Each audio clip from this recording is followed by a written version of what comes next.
When wildfires burned through this part of California in January of 2025, it destroyed more than 19,000 structures, mostly homes and businesses.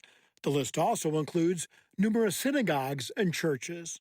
A palm branch probably flew across, got lodged into the eaves there, and it burned up through the ceiling and then down through that side of the building. That resulted in the sanctuary of Calvary Palisades being declared a total loss.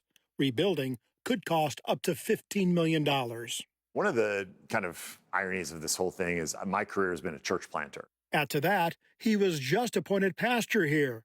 The fires began just 2 days after his first sermon. It happened, we immediately pivoted to, where do we go? What do we do? 20 minutes north, the area around Bel Air Church had to be evacuated.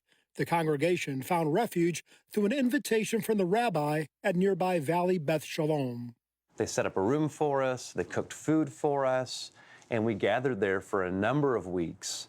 And that changed everything being on the receiving end of hospitality, because we had opportunities later on to turn the tables, to be hospitable to others who were displaced themselves. But it really started with receiving that hospitality first from our Jewish brothers and sisters. That opportunity to serve came when Pastor Sams reached out to Pastor Anderson, although the two had never met. But he just kept being persistent and saying, hey, we've got a chapel. You guys could use it if you ever need space. And eventually we did. But this is no ordinary chapel. President Ronald Reagan once worshiped here. And it wasn't just enough for Bel Air to allow Calvary to use this chapel. They decided to refurbish it. They repainted, recarpeted, pulled a bunch of stuff out, got it ready for us. For months, Bel Air Church became a temporary home for Calvary Palisades, a display of unity in a time of tragedy. It was kind of overwhelming, to be honest, the level of hospitality they were showing us. Completely unprompted, no relationship, just grace of God and being the church for each other. Those are pictures of the kingdom of God. A year later, evacuation orders are lifted. Calvary Palisades is now meeting in their school gym. The overall damage lingers, however, with nearly 90% of its community still displaced. Palisades is generally a pretty affluent area, right? Not everybody, but generally so.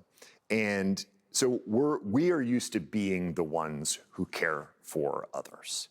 And so the opportunity to be cared for and the position that puts you in, that forcing you into a humble place to be served by somebody else, it's good for your soul. And it's been a good lesson for our congregation. And sometimes when those things happen in life that God allows, sometimes mysteriously, it actually brings us back in a relationship with God, in dependence of God, trusting God. And then we're strengthened, and then we're sent out anew. In Pacific Palisades, the road to recovery remains long. A year after the fires, it still looks apocalyptic here. Only about 400 of the 6,800 destroyed homes are under construction. Many churches burned down and some are not rebuilding.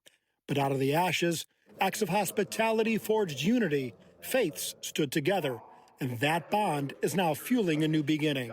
We want to be pioneers for the rebuilding of the Palisades, and we want to communicate to the rest of our community hey, we're back, we're here, we're building life here, come be a part of that. So I believe those that choose to do the long, hard work of rebuilding, because God calls them to that area, I truly believe that revival and renewal, a fresh wind of the Spirit's going to blow. I believe that God has brought Pastor Justin and that team for such a time as this, and we're going to see revival in the Palisades. In Los Angeles, Paul Petit, CBN News.